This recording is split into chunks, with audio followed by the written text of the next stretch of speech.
Hi, I'm Matt Ketman with Time Magazine. I'm here today with Robert Kiyosaki.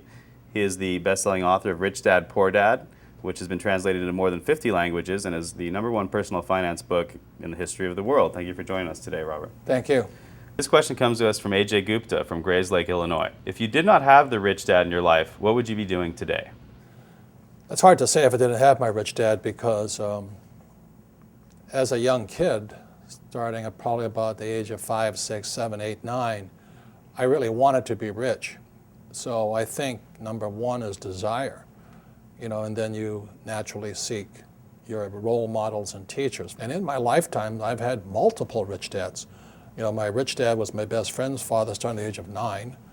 And then today, I still seek mentors and wise men and wise women because that's how you get wiser, is by hanging out with smart people. And this one comes to us from Lagos, Nigeria. What made you write Conspiracy of the Rich? It goes back to why don't we have financial education in our schools? I mean, good question, right? Right. And how come the tax laws are different for different people? There's 4 things that make the most 90% of the people poor. Number 1 is taxes. 2 is debt, the college loans, house loans, car payments, credit cards. 3 is inflation. Everything goes up because taxes go up. It's not because things are more expensive. It's taxes. If I have to pay more taxes, I have to pass that on. And the 4th thing that makes people poor is a retirement plan, that 401k or the IRA or their SIP. I don't need a retirement plan because all of my assets produce income.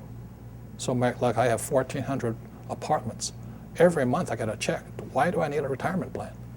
I have 8 oil wells. Every month I get a check. Are there some people who should play it safe and do the traditional route and just pick up a house, pay the mortgage? That's probably the most dangerous thing you can do today. What's happening in the Western world, in America, we're going to become a third world nation, rich and poor. That's it. The middle class is being wiped out.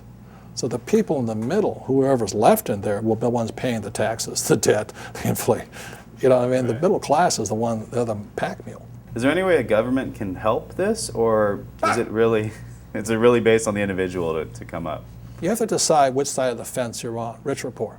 Yeah. Make up your mind. Yeah. Make up your mind. I made up my mind. It's rich dad, poor dad. I want to listen to my old man, PhD. The government will take care of me. You save your money. And as you're saving your money, the Federal Reserve is printing trillions of dollars. How stupid can you be? And invest your money for the long term in a well-diversified portfolio of mutual funds, send it straight to Wall Street so that they can pay their brokers $10 million a year bonuses. How stupid does a person have to be? Wake up. Do they teach you that in college level economics or no? Hell no. Are you kidding me? Absolutely not. By design. If you read Conspiracy of the Rich, 1903, John D. Rockefeller took over the financial education system by creating the General Education Board. And since then, the rich have controlled what is taught at schools. This question comes to us from Tokyo.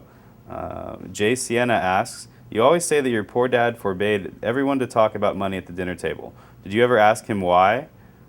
And at your dinner table now, are people allowed to talk about money? That's all I talk about is about money.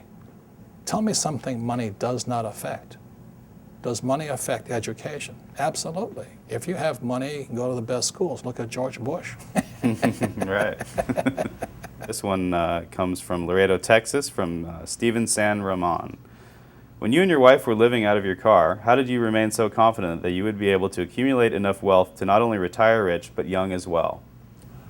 Well, confidence comes from discipline and training. I think one of the best things that happened for me was I kept flunking out of school. And I realized it wasn't school that was a problem, it was a lack of discipline. And so that's one of the reasons that I went to military school. The military trains you that there's 4 strengths. There's mental strength, emotional strength, physical strength, and spiritual strength. So that's what kind of kept me going. Is there a time to bail out on a project, though? When... I don't that's not in my vocabulary. Yeah. Look, I have an unfair advantage, I went to war. And at war, I'm alive because other guys died for me. When you see stuff like that, how can I quit? Most guys are just wimps, pussies, cowards. They don't have it. So they should get a job. Muhammad Zafar asks, is it possible for a person with no money and few resources to still make a fortune? How? Get off your butt.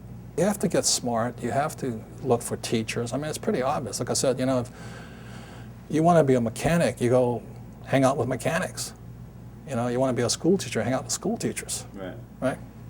It's really simple. I mean, and it takes determination, discipline, drive, correction.